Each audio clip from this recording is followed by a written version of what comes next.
5 hilariously horrifying foreign marketing fails. Number 5. Schweppes bathroom blunder. In modern society, we have come to expect certain things from our drinking water. Most people want their water clean, clear, and in no way associated with human waste. It's that last part that caused a bit of a problem for Schweppes. When tonic water manufacturer Schweppes decided to reach out to Italian customers with a shiny new ad campaign, they clearly forgot to consult their pocket dictionaries. As it turns out, it's pretty easy to mistake the Italian words for tonic and toilet. So, when Schweppes unveiled their product to Italy's thirsty masses, they inadvertently offered them all a tall glass of toilet water. Despite getting the thumbs up from millions of the country's canines, the human residents politely declined. Having thoroughly humiliated themselves, the company cut their losses and moved on to new, more well-researched and significantly less nauseating campaigns. Number 4. Clairol's fecal flub. The world of cosmetics advertising is pretty predictable.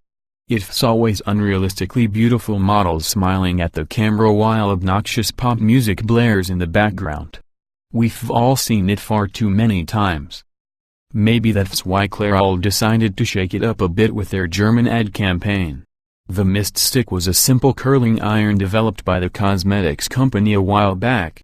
It proved fairly popular everywhere it was introduced, except Germany. You see, in German slang, mist means feces or manure. As you can imagine, it was somewhat difficult to convince millions of people to smear excrement through their hair, dooming the campaign to failure. In Clairol's defense, companies can really be expected to keep up with every obscure slang term that crops up in foreign countries.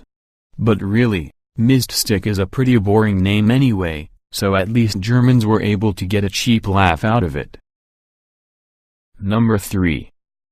Pepsi's zombie apocalypse. Advertisements boasting the over-the-top benefits of their products are certainly nothing new. We've all seen the commercials claiming Axe body spray will turn you into an orgy on 2 legs. These stretches of the truth are so commonplace that we tend to completely overlook them. Until one claims to raise the dead. When Pepsi decided to peddle their soft drinks to Asian customers, they used a simple translation of their slogan at the time, "Pepsi brings you back to life." Yes, it's cheesy, but it's not too bad. Unless you speak Chinese. Due to a poorly thought-out translation, Pepsi ended up promising an entire nation that Pepsi brings your ancestors back from the grave. The thing is, while this may have been a laughable little slip-up in most Western cultures, China is big on ancestor worship. Holding their deceased loved ones in high regard, the Chinese were less than amused with Pepsi's false claims, leading to a sharp decrease in sales following the ad campaign. Number 2. Parker Pen's pregnancy scare. When purchasing a pen, there are many serious questions you must ask yourself. Which pen will I get the most use out of? Which pen suits my lifestyle? Which pen has the least chance of impregnating me? Well, worry not. Parker Pens has all the answers. When marketing their new Quink pen, a marketing faux pas in and of itself to Spanish customers, the Parker Pen Company made an embarrassing, but hopefully accurate, claim. When translating the promise that the Quink pen won't leak and embarrass you, they translated embarrassed to embarazar. Seems right at first glance, except that embarazar is actually the Spanish term for making someone pregnant. Parker Pens ended up assuring their Spanish customers that their newest writing device won't leak and put a baby in them. It may not be the greatest way to sell pens, but I can think of a better slogan for Trojan condoms. Number 1. Ford's penis problem. Cars and penises have a long and complicated relationship.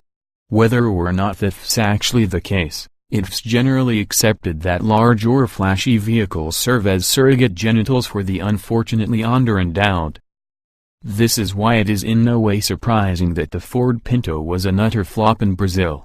Just like the mist stick, local slang was the downfall of the Ford Motor Company's Pinto. Presumably named after the breed of horse, the name had a very different meaning to Portuguese-speaking Brazilian customers. As you may have guessed by now, pinto means penis. But if that was all, sales probably wouldn't have suffered so badly. It turns out pinto means a really, really, small penis. Obviously, this laughably ill-informed marketing campaign failed almost immediately, as no guy really wants to go out for a night on the town in a car that literally says tiny penis. That FLL seriously hurt your game, brah.